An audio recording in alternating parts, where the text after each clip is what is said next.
Ender's third episode sets up a brand new route for viewers the following week while also featuring one of the most breathtaking and suspenseful combat scenes and utilizing in-depth character development for all of its primary characters. However, Tony Gilroy first gives us 5 minutes of near silence on Kenari while a young Casa searches the crash scene before taking us back to Ferrix where tensions are rising. Joseph Campbell's hero's journey theory was mastered in the original Star Wars trilogy, and if Disney has learned anything since owning the franchise, not always for the better, but definitely in this case, it's to not try to fix what isn't broken. Like Luke Skywalker before him, Cassian Andor is an unlikely hero who is plucked from obscurity to alter the course of galactic history, and Cassian's final fate will involve sacrifice, just like Luke's did. The episode begins in flashback, with a young Cassian Andor having boarded the wreckage of the crashed Imperial ship on his home planet of Kenari. When the episode picks up,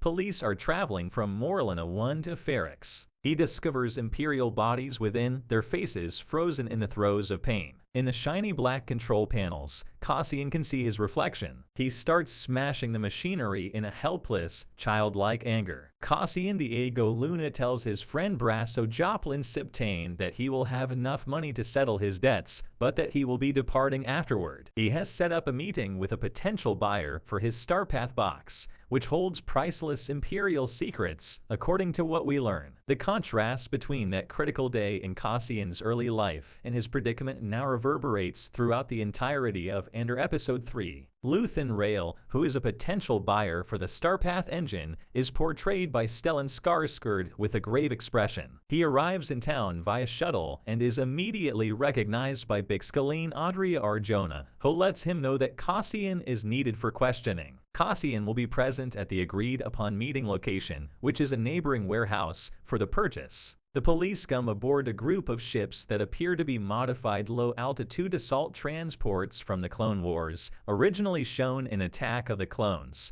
although if Luthen had arrived sooner, trouble would have been avoided. Cassian's adoptive mother Marvo and her character actress Fiona Shaw, who discovered him alone in Kenari on that terrible day so many years ago, is soon located by the police. Cassian radios the droid while questioning her and BMO, unintentionally disclosing his whereabouts. While this is happening, Luthen makes his way to the warehouse to meet Cassian, obviously more intrigued by him than the Starpath engine. He offers Cassian another 1,000 credits if he can explain how he got the box without getting caught, which causes Cassian to express his deep contempt for the Empire. They find it impossible to believe that a person like me would ever enter their home, walk on their floors, spit in their meals, or take their belongings. The spectator learns for the first time from Luthen that he is aware that Cassian's father was beheaded by the Empire. However, Luthen makes an offer.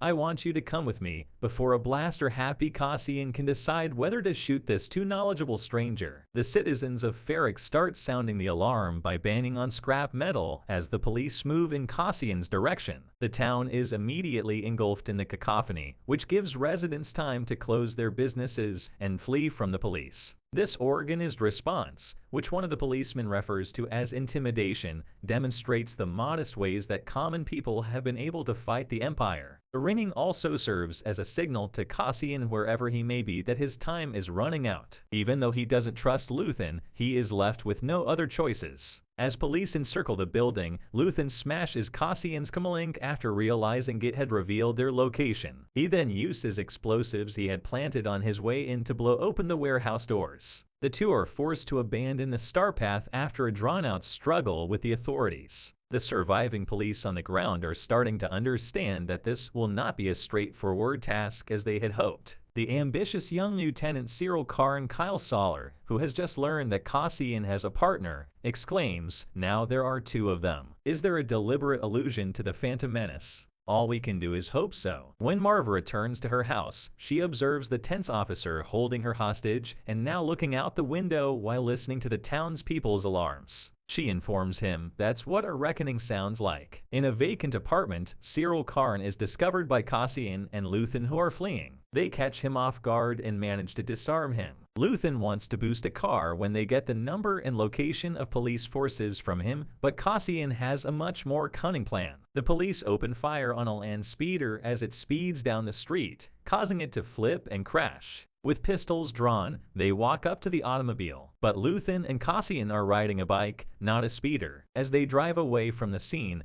Luthen hits another button, setting off the car's explosives. Cyril watches as his fellow countrymen absorb the brunt of the explosion while the two fugitives flee into the nearby open farmland. There seem to be numerous losses, and Cyril, who is shell-shocked, will undoubtedly notice that his resentment of Cassian is now reparably developing. In fact, Cassian has now established on numerous occasions that he is not above murdering the Imperials he so despises. The program ender seems to understand that Star Wars makes the greatest enduring impact on its audience when it isn't afraid to leave them in darkness, the Ringer wrote in a comment. We cut back to a flashback of a young Cassian waking up aboard Marva's ship and gazing into the sun through the viewport as they board Luthen's ship. At another pivotal moment in his life, Cassian now does the same on Luthen's, gazing once more into the dazzling and frantic possibilities of the future. The call to action for our hero has altered the path of galaxy history for all time.